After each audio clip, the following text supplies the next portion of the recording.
Welcome back to Create Wealth Through Franchising Podcast and Kim Daly TV. In the studio today, a new friend all the way from the Alamo, from San Antonio, Texas. His name is Patrick Licks from The Lawn Doctor. Patrick, welcome to the studio of Kim Daly TV. Happy to be here. Thank you.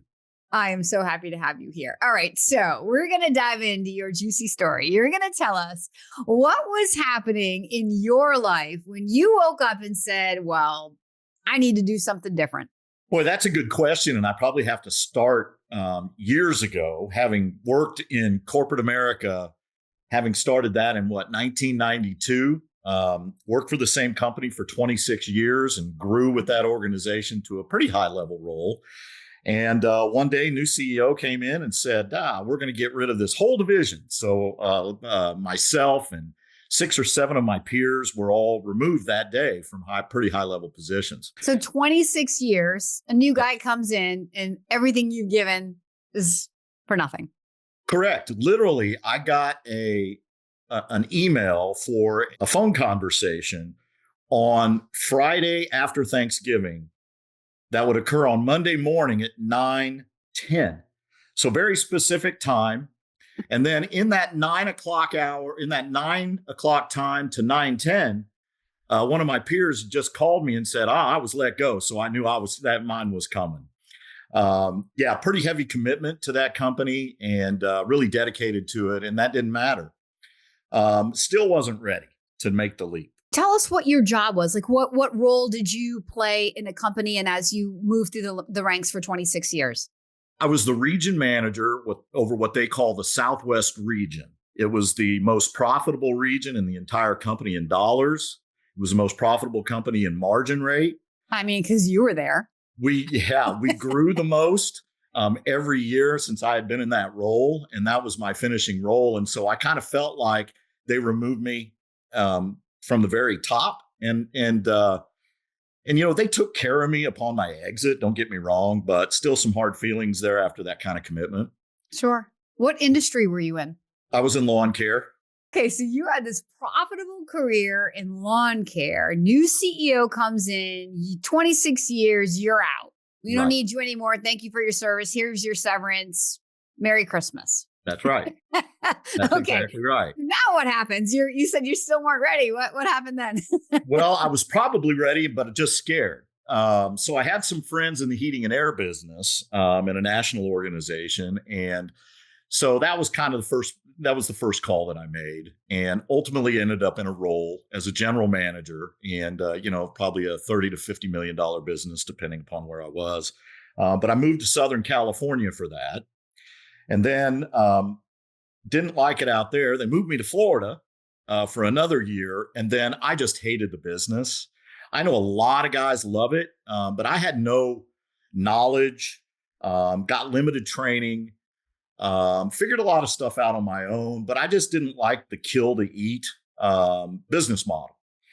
And having worked in the lawn care industry prior, I knew that recurring revenue business model was for me.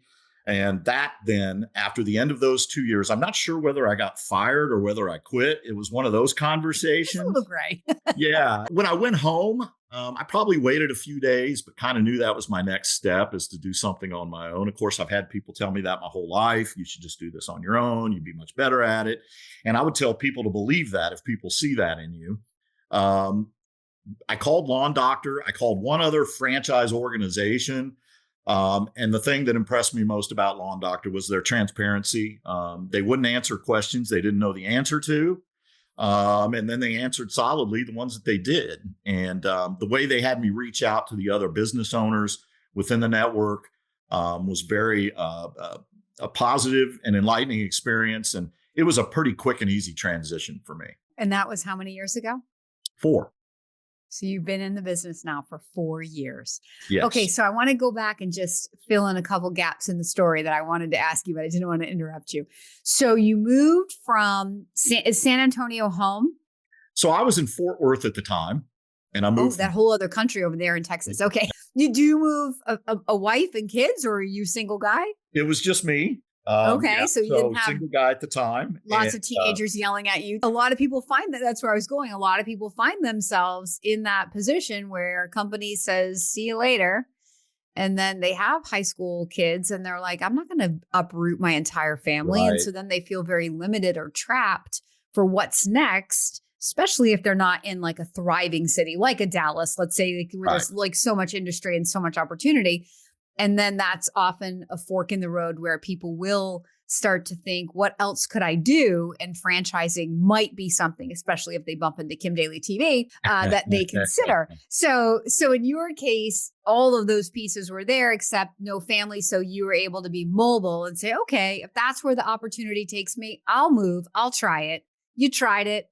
Then you tried Southern Florida, and neither of those was it. Let's be real. Was it part of like moving away from your like Texas that also just didn't work for you? Did you miss home?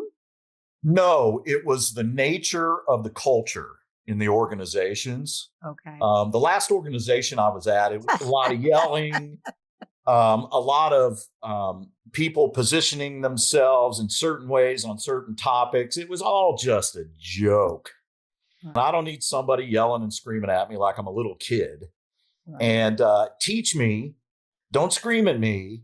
And there was no teaching, only screaming. And I just had it. It's like, these egos, mine can be large at times. So I Hey, never you're from had, Texas. yeah, my ego's never been dwarfed like that ever before until I worked there. It was just bad culture. And every day you woke up sick to your stomach going to work. And, in that business, a non-recurring revenue model, I mean, it was a 24/7 job. You'd wake up at 2 a.m. and look at your phone to see if you hit 100,000 in sales for the day. And that's not healthy. And, Right. but they encouraged it. They liked that. That was what was recognized. And believe me, I'm not a woke softy at all. At all. But at some point you have to decide what's good for you. And that environment was bad for me. And so I said, done, voted with my feet and said, I'm ready to go on to a new adventure. You become your own boss. Okay, so you answered the call, you opened a business. So was there any thought in your head to go do something on your own, or did you go right to, like you said, Lawn Doctor, right to the franchise model? So during that, so after my last 2-year stint, I went direct. I went direct to the franchise model. In between jobs, I did look at some franchises and was going to take that route. But like I said, I guess I just was too afraid.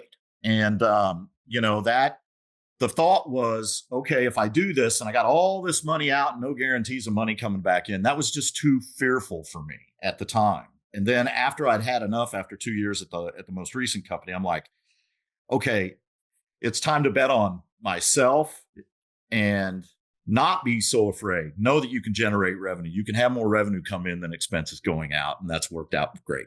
Good job. That's the hurdle everybody has to get over, right? Either you do or you don't. We're not judging, just telling the story, but that's amazing. You figured it out. So, okay, I often ask this question at the end, but I got to ask it right now. So knowing what you know now, 4 years into it, and what drove you to this decision, do you believe you're unemployable? I am now. My For favorite somebody question. else. I'm never going back to that. It's a never, ever. I'm healthier. I'm happier. I work less. I make more money. I work in a great network that tries to help and support each other. There's no reason to ever go back. You're keeping life and plants green in the desert? Somewhat. How does that work, Patrick? Well, I do have 2 other locations. I have one in Fort Worth and I have one in Tulsa, Oklahoma. That's opening up hopefully this week. And so I've expanded beyond my original business because it was such a great experience. I took more risk and I laid more money down. And it just, my model is 200,000 turns into $1 million in 3 years if you follow the process. And I'm living by that, and it's working. And I'll continue to expand if the opportunities present themselves. And so are you taking leadership skill you honed over those 26 years to then lead teams of people in these other, like Fort Worth and Tulsa, since you're in San Antonio? Yes. And the greatest strength that I bring to the table is a sales culture and mentality and ability. I started in, my career in sales roles and have a pretty sincere love of that whole um, sales operation in any Yeah. industry, whatever they do. I just love it. And I brought that to the table. I'm a data freak, of course, too, but, I let people do their job and I don't get in their way. I do steer and I guide, and I really help a lot on the sales front, which has allowed us to grow quite a bit. And Of course. wasn't sure if what I had known and done in the past would be able to replicate itself here under my own leadership, and it certainly has. So I feel very blessed about that. How did you get the confidence that you could find people in Tulsa, Oklahoma to run a business and you could take your formula of 200 turns into a million? How did you get the confidence to do that? I guess I already had the Just confidence. did it. Yeah. The ability. The thing is, that I think a lot of people don't realize, there are a lot of people that were like me before I jumped into Lawn Doctors, sick of the corporate world, living in a bad culture, just resigning themselves to that being their life, Mhm. that they want out. Mm. So if I want out and I started a lawn doctor, there's plenty more that want out that aren't ready to start their own franchise. They're out there and they're highly skilled, they're very knowledgeable, and they embrace this environment where, the world's not coming to an end if we missed our sales by one sale last week. Or, accountability is the big buzzword in corporate world today. And, they mean it. Like, if you don't do your job, you're fired. That's accountability to them. Accountability to me is follow-up training, verifying that they know how to do it, following up again to verify they know how to do it, those kinds of things. That's accountability to me. So therein lies the difference. And I think a lot of people would embrace my type of accountability over always being worried about being terminated at their job for it, not even a mistake, for you truly giving the best effort sometimes. So, what is your ultimate goal? So, you're 4 years in. What's your ultimate goal? Do you have a vision for how big this could go for you? Thought I did when I first started. And it wasn't this, it was smaller. My goal when I first started this was just to replace my salary, and I'd be content and I'd ride off into the sunset in the Wild West desert that I live in. And then Making the Oasis green. that's right. I still don't know how that works, but okay. In the oasis of San Antonio, yes. So then I saw that. Then I began to see, results unfold. I began to see new opportunities in the little business that I built, and I said, it just seems silly not to go capture those too. And then, as a little bit more money, as more cash flow began to arrive, became much easier to do those things. So the question was, do I just want to take this and put it all in my bank, or do I want to take this and put it in another business and create a bigger bank? And, for some, that decision might be able to put it in their own bank. That's great.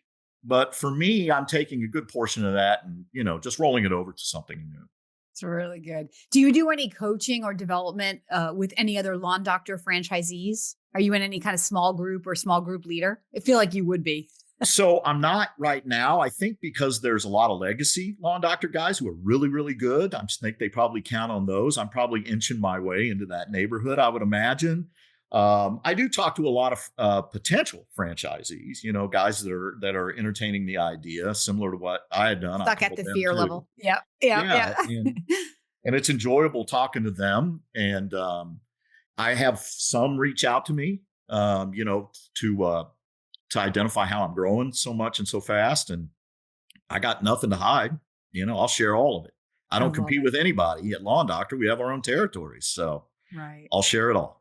And then everybody just gets better. Rising tides raise all ships, and the whole brand grows. I love that about the brand. I don't know everybody in the entirety of Lawn Doctor, but the ones that I have had experiences with have been unbelievable people. I mean, it's really shocking. I mean, because you don't have to compete. You're not in the corporate world trying to compete with the other region manager to perform better to get that promotion. We're already promoted. We're all presidents and CEOs. We don't care. So we just share. We're happy to, and it's great. It's so counter corporate America. It's Yes. amazing. It's one of the things I think that makes those of us who get into franchising stay, because it's such a unique environment where literally people help people and then we all win because of it. Yes. Yeah. So when you're on these validation calls, like what's your number one advice you give to somebody who is thinking about investing in a lawn doctor? Don't be afraid. Okay. Fear is the number one thing that I think locks people up. Okay. There is a business model out here. There is a business model that works, or Lawn Doctor wouldn't have been doing this for the last 50 some odd years. So trust the process and don't be afraid. I also tell them when you're a year or two in, if you make it that far, don't spend the minimum on marketing. Let's identify what does and doesn't work, and let's expand that to replicate your plan so your plan can come to fruition. You can't spend the minimum amount and expect to get 3x the rate you've got coming out of it. You got to spend a little money to make money. It's got to be smart money. But Lawn Doctor has that figured out. I'm so impressed with their marketing, considering the experience I had for 26 years, thinking that company did it the best, the very best. And I got news for you. They don't. They spend as much money as they can to get as much of the market as they can, and they waste a ton of it. Lawn Doctor doesn't waste our money, and that's a big deal. And so after I learned that after year one, I said, let's go. What do you say to those negative Nancy's out there, Nellies out there who are like, how do you make this kind of money in a seasonal market? You make enough money in the season? Well, we do. So my seasons are a little bit different here. San Antonio, we're probably shut down for 2 weeks on purpose, not because of the weather. And that's right at the end of the year. In Fort Worth, probably shut down for 4 weeks, and Tulsa, I'd be shut down for probably 8 to 10. So that is a challenge for some franchisees in this business. But in the time frame that you're doing the work, you can make a ton of money. So, for example, my overall margins usually run about 15%, but that's because of the downtimes. In the peak seasons, I'm making 35% on my revenue. So you just go over when you average it over the entire year. Just got to be smart. You got to hold on to your money. You got to know how much you're going to need during the downtime, and don't let that get away from you. It's really good. I think I want to have you back on like 3 more years from now when Tulsa's like not your baby. See what new ones you've opened, and like where did Patrick go? Yeah. How big did he grow? Yeah. Well, we're expecting, my plan this year is 3.7 million. In 4 years. And I'd be willing to bet we're going to do it. I'd be willing to bet on you all day long. So this is like so fun. For those listeners out there, right, who are listening to all these detailed questions I'm asking, it's intentional and on purpose because I want you to get into the nitty gritty. I want you to put yourself in Patrick's shoes. He's a regular guy, right? Living his corporate life, right? Decides, or it's decided for him. This isn't your path anymore.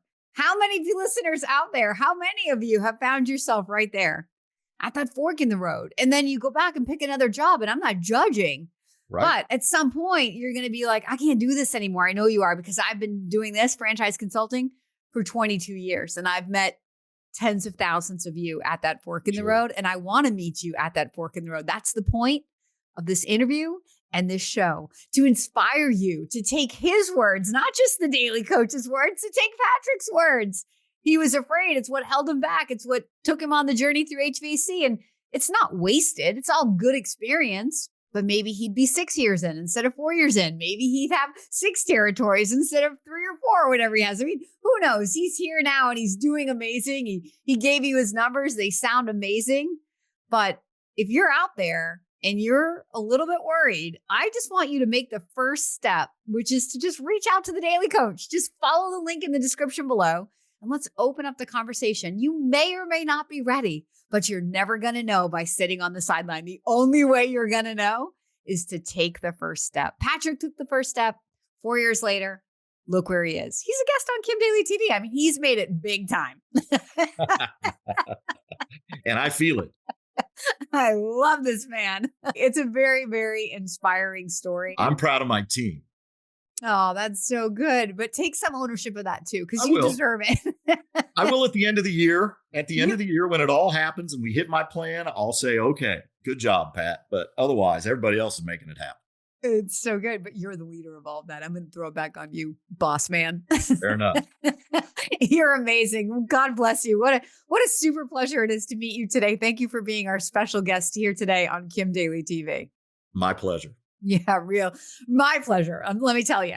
And I was really excited. I'll end it on this. I was really excited to have a franchisee from a company called Lawn Doctor on my show because Lawn Doctor is this like, I don't know if you know out there, but this company, it's like a pillar in franchising. Like this is like bread and butter franchising, like over 50 years. They have founders that have been president of the IFA. Like these people are deeply connected into the franchise industry. And it's also a business that I think many people would pass over, right? Like, I mean, I see all the different Scotts and Chemlon and all these other ones out there. Like, why?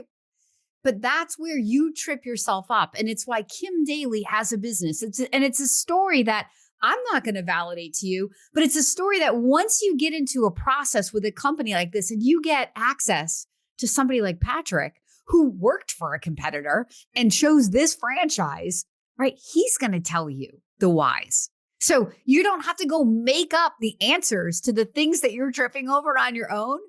There's a process here to help you through that, to help you through the limiting beliefs that you might be stuck behind. There's a process, and that's called franchising. And it begins by you following my process and reaching out to me right now. So follow the link in the description right now because I can't wait to meet you. And Patrick, again, thank you so much for being our guest here today. My pleasure. Until next time, please don't forget that my name is Kim Daly and I want to be your daily coach.